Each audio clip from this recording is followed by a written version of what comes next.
All right. Good morning, everyone. Welcome to a virtual gathering of Houston Oasis. I'm Alexis Potaman, and we're really excited to have you here today. I like to start each meeting with a couple of core values: be accepting and be accepted. And people are more important than beliefs are the ones I want to highlight today.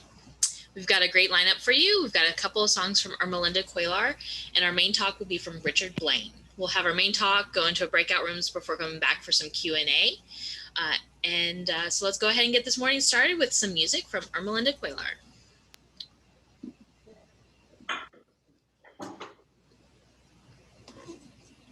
Hi, my name is Ermelinda Cuellar, and today I have with me Anthony Cáceres on bass. And so thank you so much for asking us. Our pleasure. 1, 2, 1.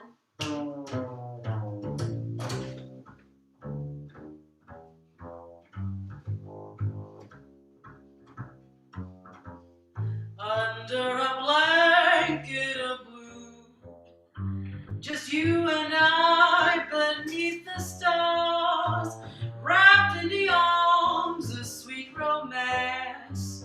The night is ours, under a blanket of blue. Let me be thrilled by all your charms.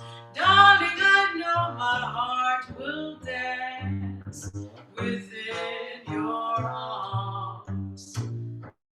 A summer night's magic enthralling me so. The night would be tragic if you weren't here to share it, my dear. Covered with clouds up above, let's dream a dream of love or two, wrapped in the arms of sweet romance, under a blanket of blue.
The summer night's magic enthralling me so. The night would be tragic if you weren't here to share it, my dear. Covered with clouds up above, let's dream a dream of love or two, wrapped in the arms of sweet romance, under a blanket of blue.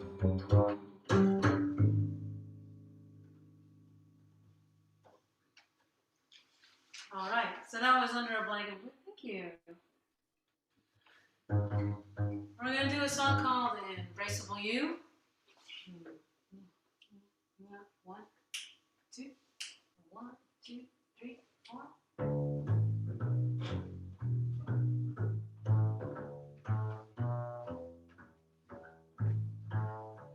Embrace me, my sweet embrace of you.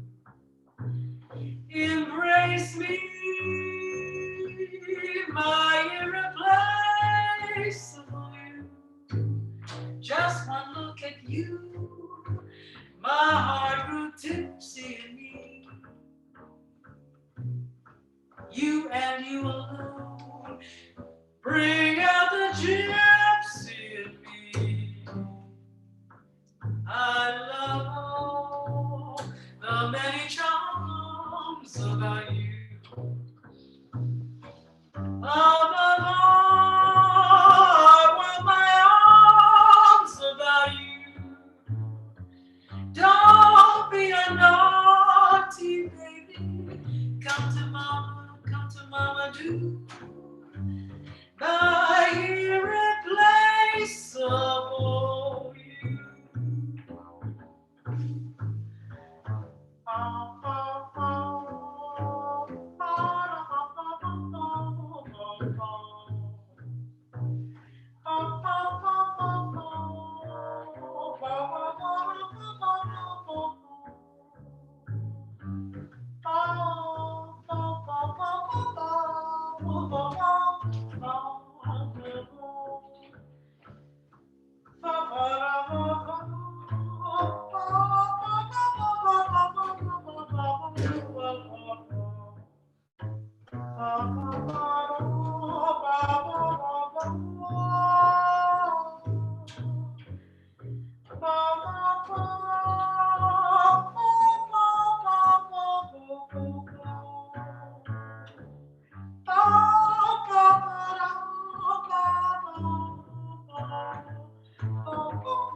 Embrace me, my sweet embrace of you.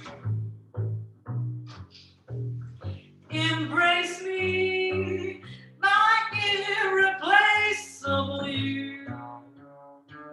Just one look at you, my heart grew tipsy.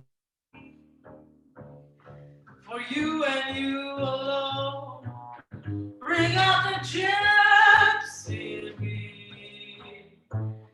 I love all the many charms about you. Above all, I want my arms about you. Don't be a naughty little baby. Come to mama, do. My irreplaceable you.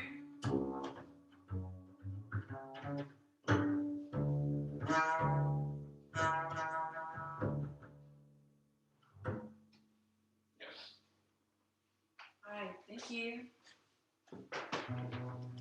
Thank you so much. We always love having you. Thank you, our pleasure. All right. Our main talk today is by Richard Blaine. He's here to discuss his upcoming book, Oh, the Humanity. He started off as a professional touring musician who later turned into a Christ follower and then became a professional Christian musician for about 20 years. His book explains how all that changed based on a simple change in belief. In addition to all that, he became a member of the Clergy Project, an organization he became aware of through his research for the book that provides support for Christian professionals who no longer believe in any supernatural God figure. Non-theist is the preferred term. He's been a friend of Houston Oasis since 2019 and has been having lunch with us after the services when possible. And today marks his official actual coming out as an atheist. So please help me welcome to the screen, Richard Blaine. Hey, thank you so much. Thank you very much. Hey, and Melinda, that was beautiful. That was that gave me an idea. You know, the irreplaceable you. That's kind of like the way I feel now that I'm back, because sort of like the way I am today, I feel like I am the way that I was before starting down this Christ journey. Okay. I was irreplaceable. I should have, you know, but I don't want to get into that right now. I just want to say a quick joke for you. Guy goes into the doctor. He says, doctor, I'm on Twitter. 8 or 9 hours a day. I mean, I'm arguing with people. I mean, I'm just trying to get my point across, and they're arguing back with me, and it's very stressful. And what's the matter? What can I do? And the doctor looks at him and says, "I do not follow." That's a joke, see, because at Twitter you got to follow. So, so then I thought, since kind of what I'm talking about today has to do with not following, not being a Christ follower, you would probably think, hey, that "do not follow" title of my talk has to do with something really philosophical or something. But no, it was just a joke, a punchline and a joke. And also, Richard Blaine advises people to speak in third person. That is to enhance social distancing. So if you could these days, just speak in third person if you would. And when it comes to telling jokes, I recommend telling inside jokes, just in honor of the people who are staying at home. Inside jokes, get it? Boom. And I need Ermelinda, if you should have brought a percussionist, he'd give me a little drum fill on that.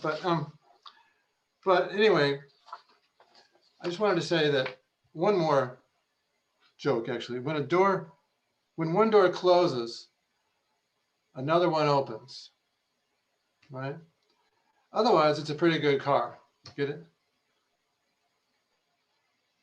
When one door closes, the other one opens. Otherwise, it's a pretty good car. Well, now I want to talk about what's going on with me right now. I want to start off by saying, who was I before all this happened? Because I was just a guy. I was making lots of mistakes. I didn't have it all together, that's for sure. And so I was a bass player. I toured. I went to started in cello, then I went to electric bass because of moving to a small town that didn't have any orchestra. I ended up in North Texas State and then touring around, just playing music, working musician. And then on vacation, after about 4 years on the road, I read a book. I was trying to become intelligent now, called The Brothers Karamazov. I'm sure it's a cool book and all that, but I was reading a chapter where the guy was discussing things with his mentor by a pond, and the mentor or priest or whatever was saying, all of God's beauty is right here before us in the pond. All these life forms. This is all you need to know. And then I was like, wow, I never thought of it like that before. I grew up in a Methodist household in Iowa, and I didn't believe in God for one moment, but I had fun, in the church, and I would throw spit wads off of the balcony and just things like that, but I didn't actually believe in a God figure or anything like that. And then all of a sudden in that moment, I thought, oh, it all makes sense now. There is a God. And so I just started believing. And then I told the band I was going to quit. I moved back to Iowa, finished my school. But I want to talk about that, because all of a sudden who I was, even though I was not a flawless person, I was a messed up guy making mistakes here and there. I smoked a pack of cigarettes a day. I occasionally did drugs and things, I was just like a rolling stone. But then all of a sudden, I'm just going to be this person who's in college again, and instead of studying what I was supposed to be studying, well, originally it was going to be music, right? I'm a musician. I'm studying business and political science and Spanish, but then I'm hardly studying at all. I'm reading the Bible. So I spent most of my 2 years when I went back to school to finish up studying the Bible. And then after college, I took a job overseas teaching ESL, and I thought of myself as kind of a quasi-missionary, and there I am. And I'm basically alone in a foreign country. No, I mean, I'm fortunate that I met the love of my life, who's I'm married to, but I'm just saying, what happened? Well, I mean,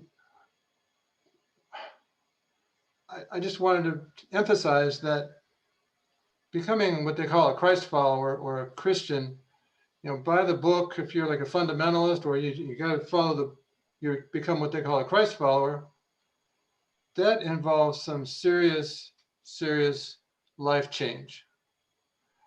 You might be on your way to a degree in biochemistry or whatever, and all of a sudden you are going to Saudi Arabia to work as a missionary. I'm just saying, okay, that's a choice that you make, but it's based upon what? Are we, it's based upon science. So anyway, something happened about 4 years ago, at the end of 2015, actually. I'm fast forwarding to when I came back to Houston, and I'm a musician. I wanted to play, but now I'm this Christian Christ follower guy. How do I play? So then I heard some music over at Second Baptist Church, and I was like, well, these guys are pretty good.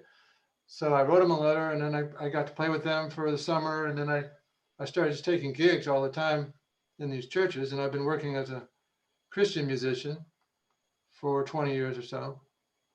But I'm like, what happened to the original guy, the irreplaceable Blaine?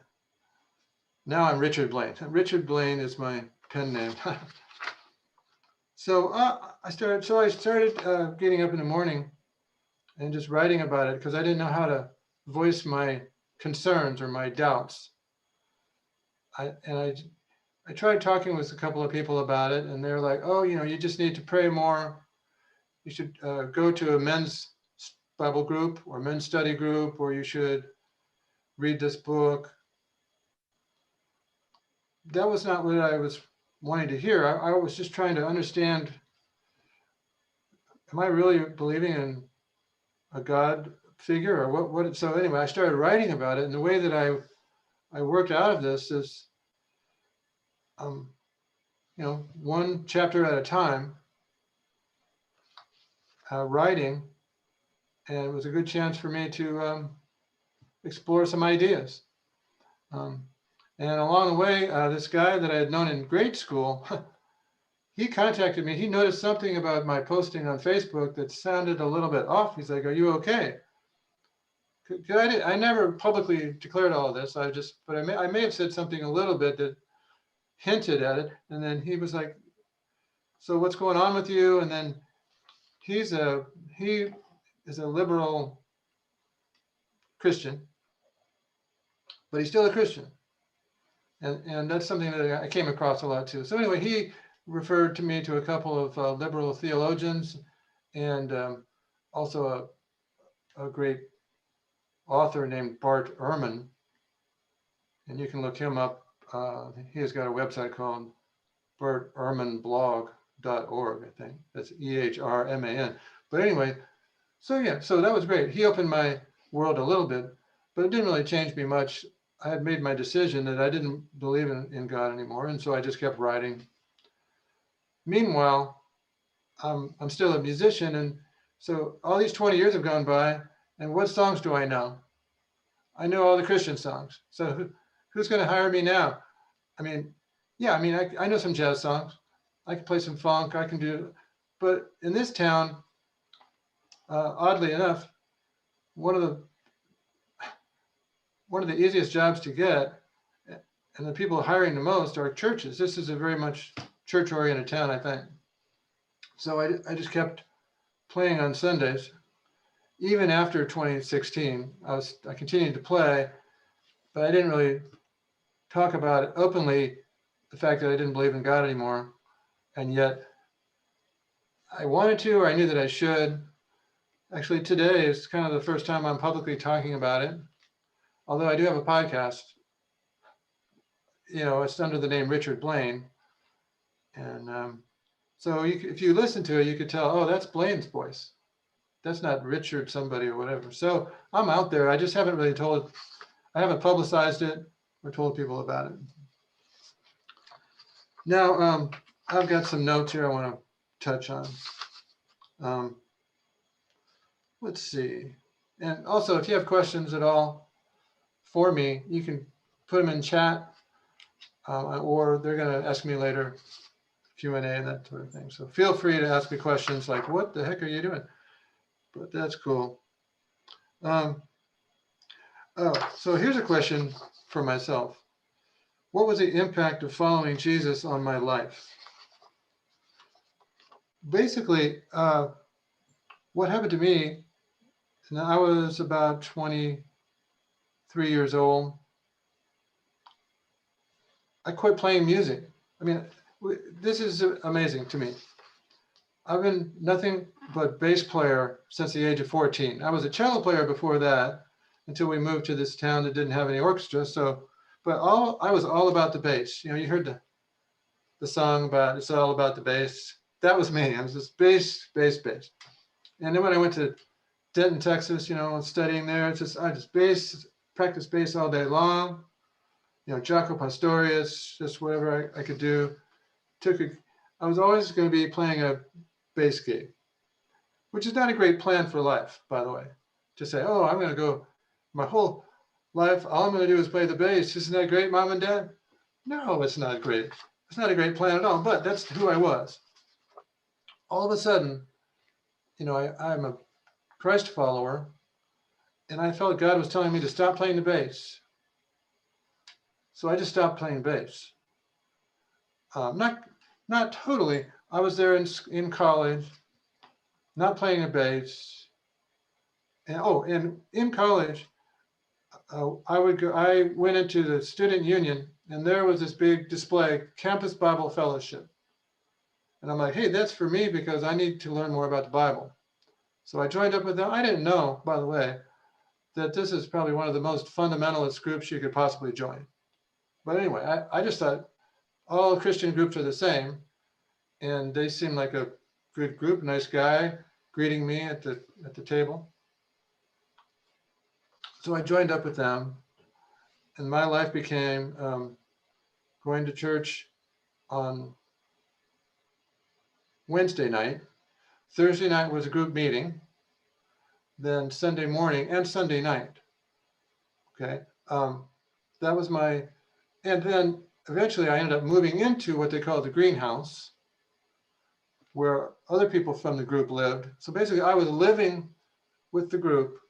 Oh, and I would listen to Chuck Swindoll and John MacArthur every day. So here I am, going to church 3 times a week, listening to John MacArthur, Chuck Swindoll, prayer. And here I am, I'm supposed to be in college studying. Instead, that's what I was doing. And that's very, very life-changing. And I can't explain it, I can just say that it's a powerful draw, because what you're being told is that you're no longer just a human being. You're a human being plus plus. So my joke is that an atheist, when I'm coming out as a so-called atheist, basically I'm just coming out as a human being, because a human being is a person who doesn't believe necessarily in a God figure or whatever, just a person. So in my book, I write about, for example, the life of Pi. And the life of Pi is about a boy who grew up in a zoo. His father ran a zoo in India. And then towards the end of the book, he ends up trapped on a boat along with other animals, including a tiger. And he's like, well, this tiger is going to eat me, or can I get along with the tiger? And things like that. And so my first chapter of the book, I'm discussing what is a tiger? What is a human being? And, a tiger is born a tiger and does what a tiger does, he's probably going to, eat a lot of animals, or that's what you do. And then you're going to die a tiger. You're born a tiger, you live as a tiger, you die a tiger. But somehow a human being is born a human being, and then all of a sudden, no, you need to become a child of God. What? Child of God? You're not just a human being. You're doing all these other things. So it's a confusing thing, and yet you start to believe that, oh, I'm more than a human being now. I'm a child of God. I'm surrounded by angels. I used to believe that there were angels surrounding me, and that's a powerful image, a powerful image. And I also believe that human beings are very talented in their imaginations. So I believe that we're capable of imagining all sorts of things. That doesn't mean it's true. It just means we've imagined, we're capable of believing it's true. And I did. And it's not just me. If you look around, like if you go to or take a look at a Christian contemporary concert, David Crowder band or all sorts of bands, there might be 10,000, even 20,000 people in the audience, and they got hands up. They're all believing together that God is in the room right now, whoever God is. And so it's not just you, it's not just who you believe is your God, it's all these people around you pulling you into the community. So, so my book, I write about that kind of thing. And I write about things like in our society, imagining that you would actually run for political office as an atheist. No, it doesn't happen. I think maybe there's one person in the last presidential campaign who hinted at the fact that he might be an atheist, but he doesn't come out and say it, which is very odd, because if you think to yourself that really all an atheist is a human being, then all you have to do is come out and say, I'm a human being and I'm running for political office. But you have to somehow say, I'm not a Catholic or I'm not a Muslim, I am just a guy. Okay, let's see, I don't know how much time I have. Does anybody know how much time I have left? I'm sorry. You got at least 5 minutes or so. 5 minutes, okay. That's good. Well, there's some chapters I wanted to touch on real quick. One was a chapter called Please. And that chapter, that's spelled Puhhlease, please. And that has to do with like a sermon that you might come across if you go to church. And as a Christian musician, I'm always listening to these sermons. And I felt like the sermons were always saying, please believe in God today. Okay, but then if you do believe, trust me, it's not because of you, anything that you did. It's all because of God. It's not because of the sermon. It's not because of the songs that were written, the books that you read, all of these things that were poured out. No, it's simply because God reached down and grabbed you. But please believe today. So that's one chapter. Another one is, and I don't have much time, so I'll see if I can find it. Page 140.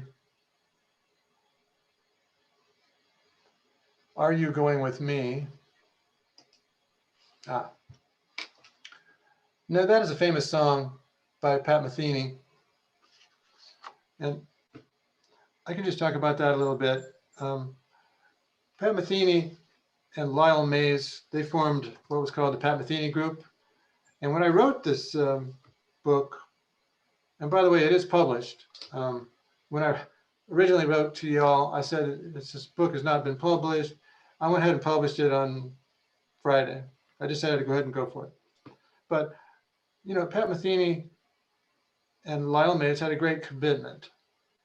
And so even though Pat Metheny went on to become probably the most famous guitar player in history of jazz guitar, except for, a few others, but he was always very loyal to Lyle Mays, the piano player guy.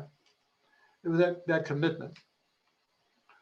But the other thing about commitment that I found interesting when I wrote about it was how you're encouraged to commit to Christianity. You're encouraged to stay the course. Like if you've ever been to a funeral of a pastor, that'll tell you it's the fact that he stayed the course. He never faltered. He didn't doubt. He stuck through to the final end of it all. And this is all a good thing. So to do what I'm doing, to just say, you know what, I don't believe it, and I'm going to step out.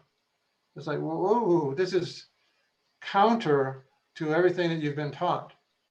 You must commit and stay the course and be faithful and loyal. And, commitment is a great thing. It's a great character quality when it comes to marriage or friendship, Lyle Mays and Pat Metheny.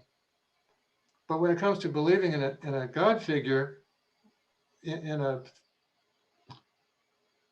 God, whatever you call it, is it necessarily a good quality to have that kind of commitment? I think that we need to be able to step back and discuss honestly and openly what we're really believing in, what we're committing to, and not pressuring people to not leave. The fact that you're pressured to not leave is kind of strange. And also the thing I write about is children being given the gospel heavily, starting from the age of 3 or 4, and they get put in these church classes, the Vacation Bible School, Vacation Bible Camp. I mean, it's very heavy towards making sure that they believe in Jesus early and often, and hopefully for a whole lifetime, committed.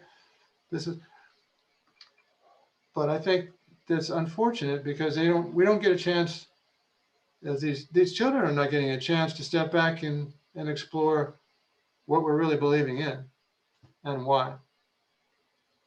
So then one final thing I wanted to say is a chapter I wrote called Pulling the Thread. It was a chapter about everything that I've been surrounded by in the church, all the songs, all the sermons, all the books, the beautiful churches. I mean, the church that we have, they spent like $38 million on it, just incredible stuff. But it all hinges on one thing.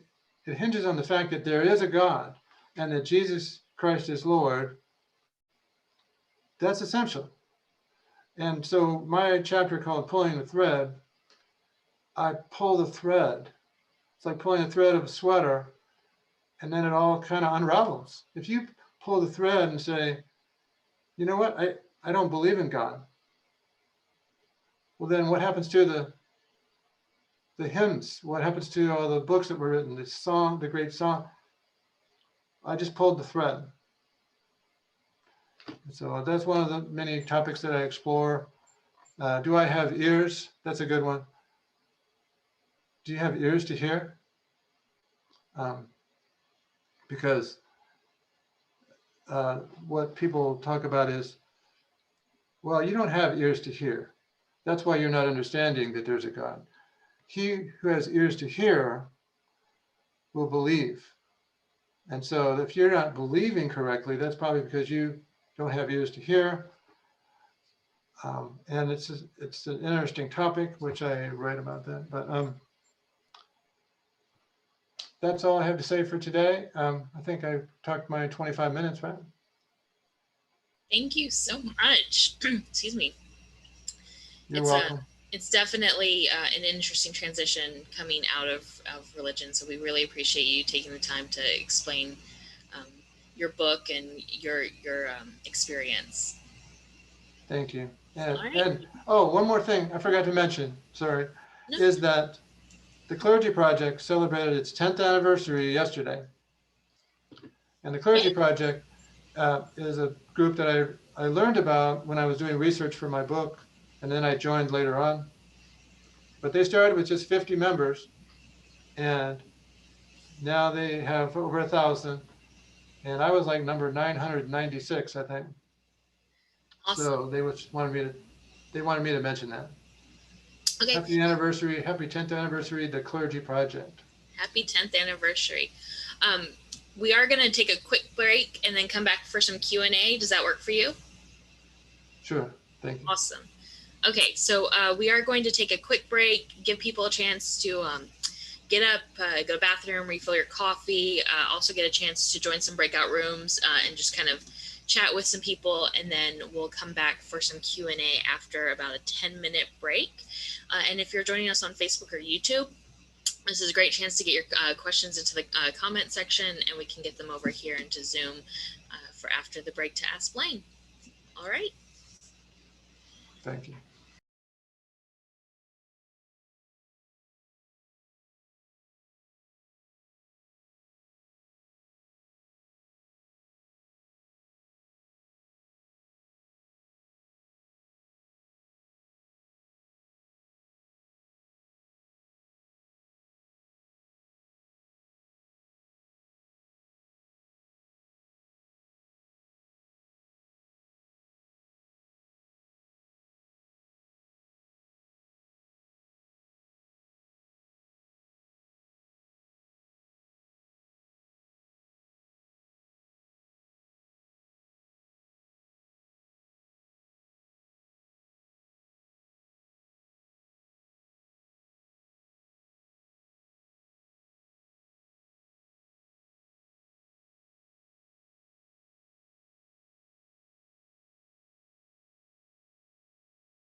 All right. Welcome back, everybody. Hopefully everyone had some great conversations. We do have some questions for you, Richard, if you don't mind. Sure. So we'll go ahead and get started with some of them. First question, and I apologize, I forgot to put down the person's name as they were asking as I started this. But first question, why do you think so many Christians are drawn to contemporary rock style music as opposed to some of the more traditional organ hymn types? Oh, that's a good question. I think they're thinking to themselves, I want something that's relevant to modern society, and that if we have music that's connected more to our modern day society, it'll be easier for us to draw new people into the church. And so that was the philosophy behind contemporary Christian music. More people are going to say, yeah, this is pretty cool. I want to be part of that. And then, ironically, though, at the church that I was working for, a lot of older people go there and they tend to favor the traditional music. At the end of the day, they still have the contemporary, but traditional is actually more popular in that particular church. So there's kind of a battle between the two these days. Next question is, do you have any family members that are or might be secular? Secular? Yes. No, no. My family, my sister, and then all of her children, and her husband passed away. They were all Catholic, very, very much so. Although my sister is not so much. She's sort of Catholic she had inherited it from her husband. And so now all of her children are Catholic, and then my dad is still Methodist. So that's it. That's a good question. All right. I see someone, by the way, someone asked where you could find the book, and I did just publish it 2 days ago, and it's on Amazon Kindle.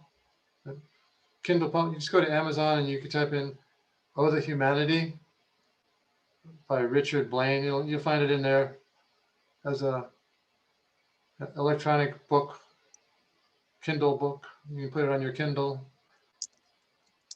Awesome. And this is kind of a follow-up to the previous question. Does your family know that you're secular?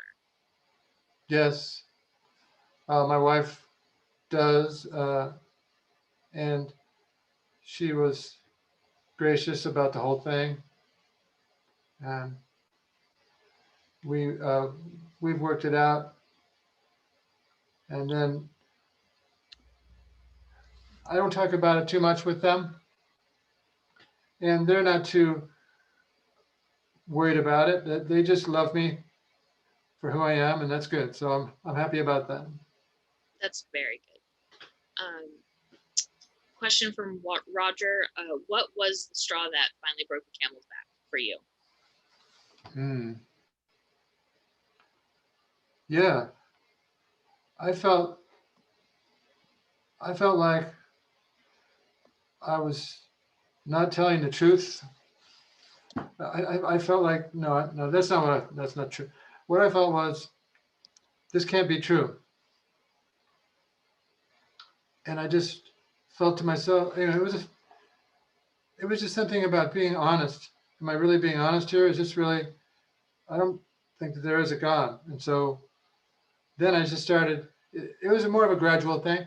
Once I opened up that can of worms, then I explored it.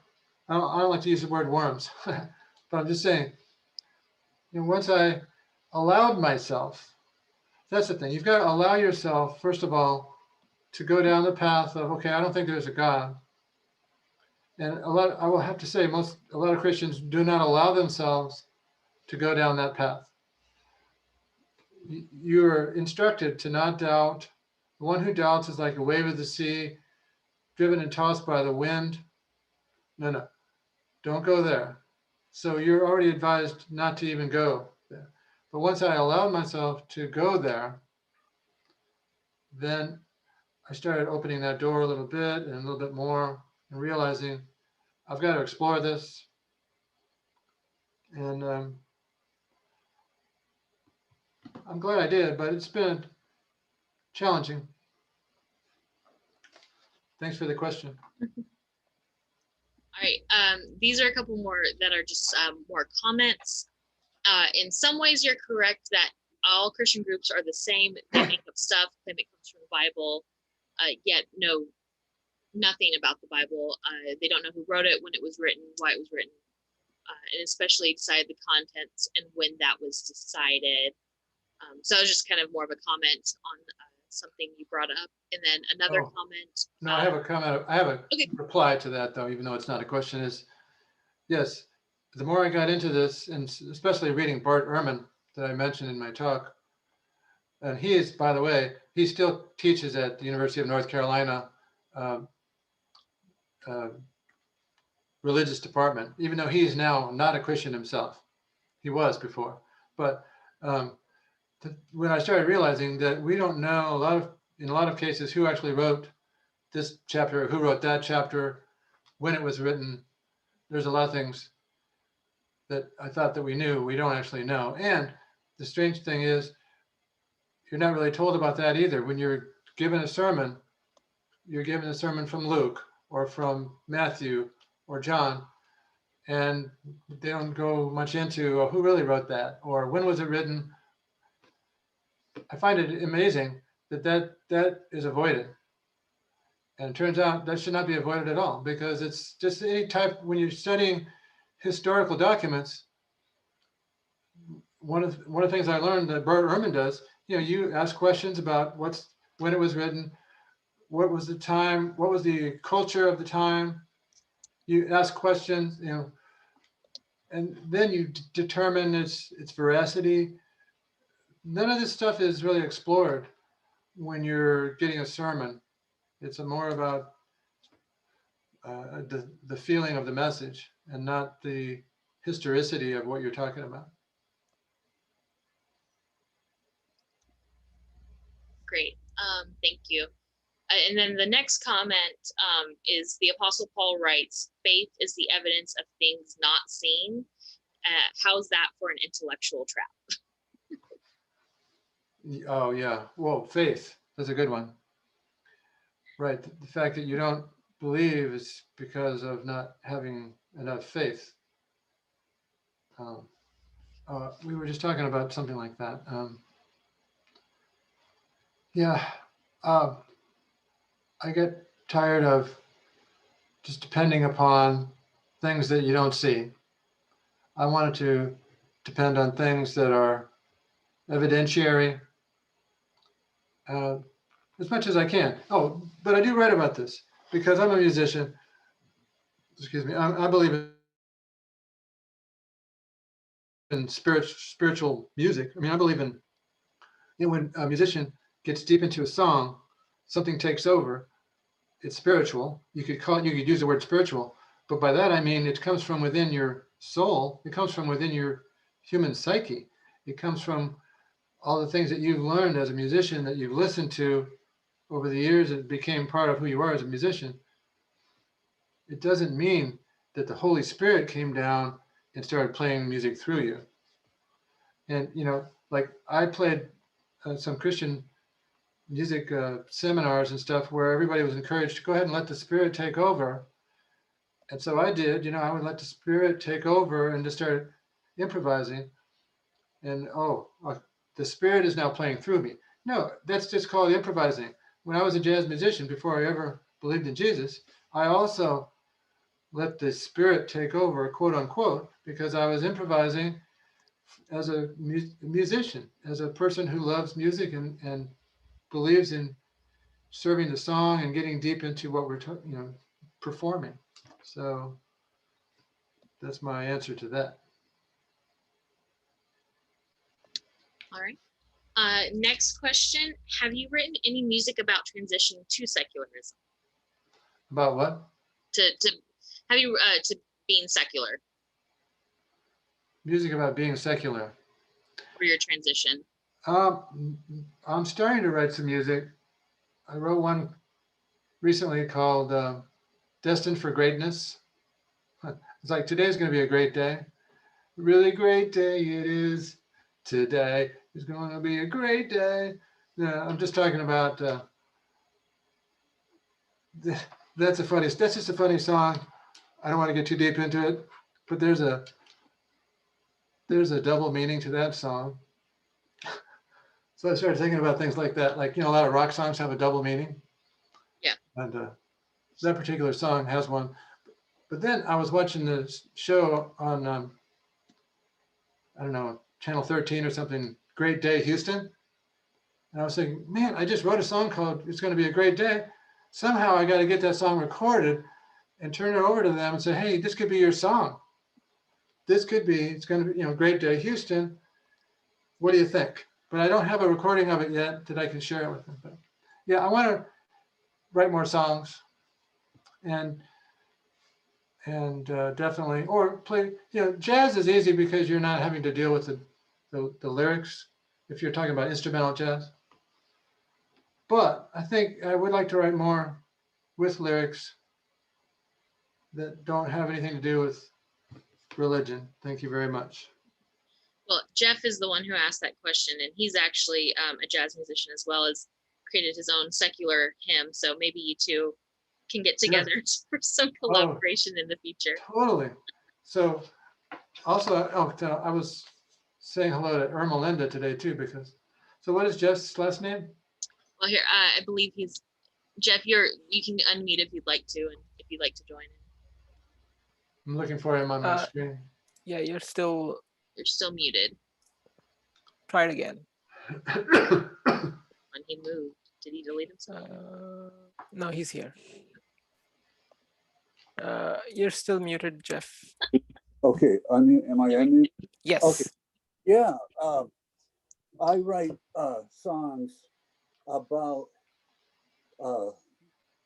spiritual abuse and things like that. I mean, directed right at the church. It's a preacher's fault. That you say it's God's conviction touching you inside. That's how you get needless guilt you place inside your mind. Could you repeat, Jeff? Could you repeat the first sentence? You said you write songs about. I write songs regarding the church as being the brainwashing of church and stuff. Spiritual, it's talking about spiritual abuse and brainwashing, and so people can learn from their own experience. There's no excuse for spiritual abuse, and there isn't any. I mean, if you, I don't want to take up too much time here, but if you go to a preacher and tell him you got questions in your mind about that he'll say, well, that's God touching you. That's that's you need to get back with God or something. Oh yeah. And if you're having terrible experiences like I did, being spiritually abused, but if you were raped, I mean, it's very much of a trauma, like rape is. But if you rape, you go to the preacher and he says, "Oh, you poor girl, it's so terrible," and everybody comes in and joins in, and how abused it was. But if you go in and say that you were spiritually raped, they're going to say, you understand what I'm saying, man? That's a good point. Yeah. You just need to get into the men's group. That's what they say. Or join the men's Bible study and, get into the community and you'll work it out. And then, spend more time in the Bible and praying. And yeah.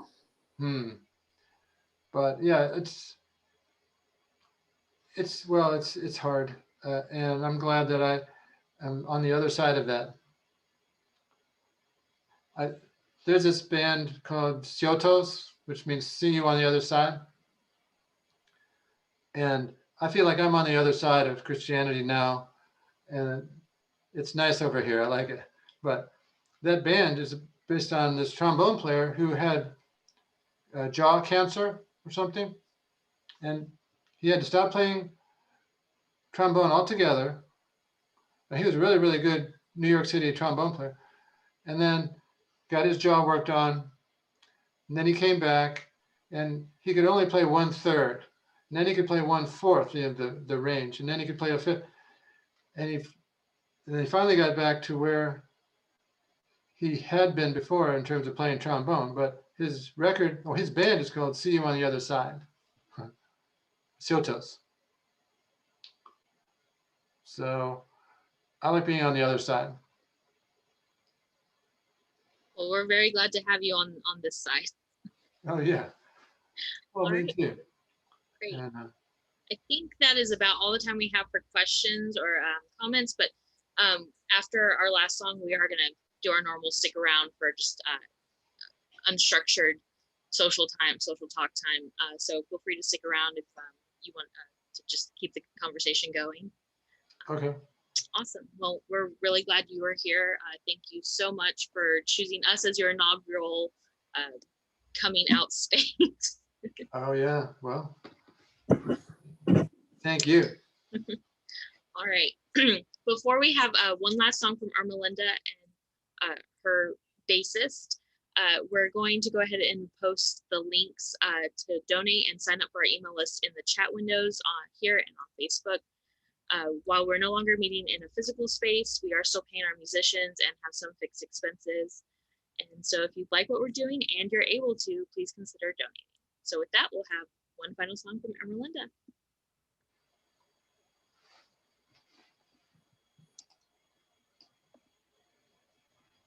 Tanto tiempo disfrutamos de este amor, nuestras almas se acercaron, tanto sí que yo guardo tu sabor, pero tú llevas también sabor a mí. Si niegarás mi presencia en tu vivir, bastaría conversar y acariciar. Tanta vida yo te di, que por fuerza tienes ya sabor a mí. Y no pretendo ser tu dueña, no soy nada yo, no tengo vanidad. En mi vida doy lo bueno, yo tampoco otra cosa puedo dar. Pasarán más de 1000 años y muchas más. Yo no sé si amor tenga la eternidad, pero ya tal como aquí, en la boca llevarás sabor a mí.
All this time we spent together, you and me, I could have sworn that our love would grow eternally.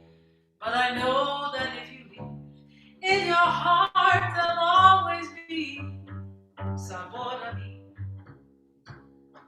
If I told you that I loved you, well, would that that change the way you feel about me? I mean, well, would you stay? But I know that if you leave, in your heart there'll always be someone to me.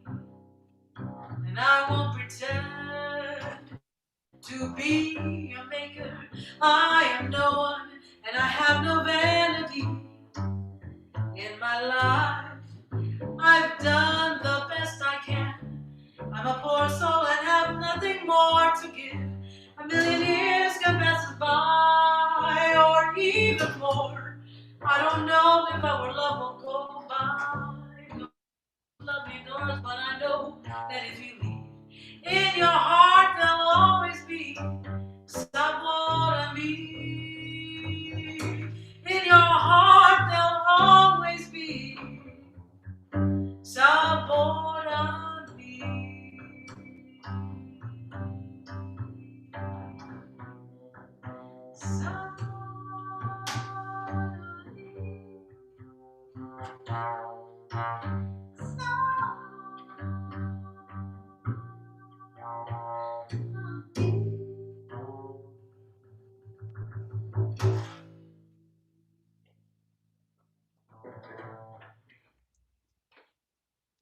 All right, thank you so much, Houston Oasis, for having us here.